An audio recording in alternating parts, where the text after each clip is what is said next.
Hello नमस्कार, मी मनोज खेड्यातलेल्या चॅनलमध्ये तुमचं स्वागत करतो। तर आज मी तुम्हाला आमच्या गावाची एक खूपच जुनी अशी पिढ्यानं पिढ्या चालत येणारी यात्रा दाखवणार आहे। ती यात्रा म्हणजे बारागाडी यात्रा। तर मला या खेडेगावाचा एक गर्व वाटतो की आणि खेडेगावात जी जुनी पद्धती आहे ते टिकवून ठेवल्या आहे। शहरामध्ये हे बघायला नाही मिळत आपल्याला। तर चला, आणि आपल्यासारख्या नवीन पिढीला पण हे बघायला मिळतं, हे आपलं नशीब ह्या खेडेगावामुळे। तर चला, मी तुम्हाला यात्रेचं दर्शन करवतो आणि तुम्ही पण जे दर्शन मी घेणार आहे ते तुम्हाला पण करून देणार आहे मी।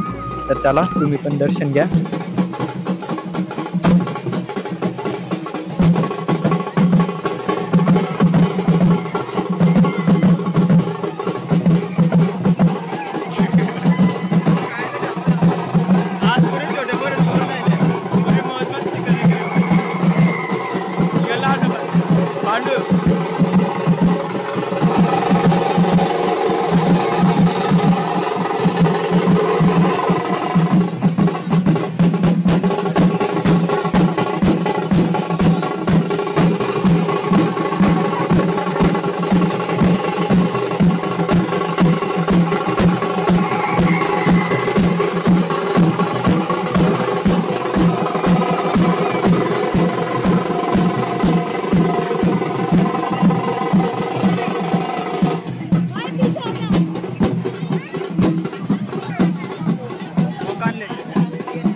पांडू यो घाबरले कुठे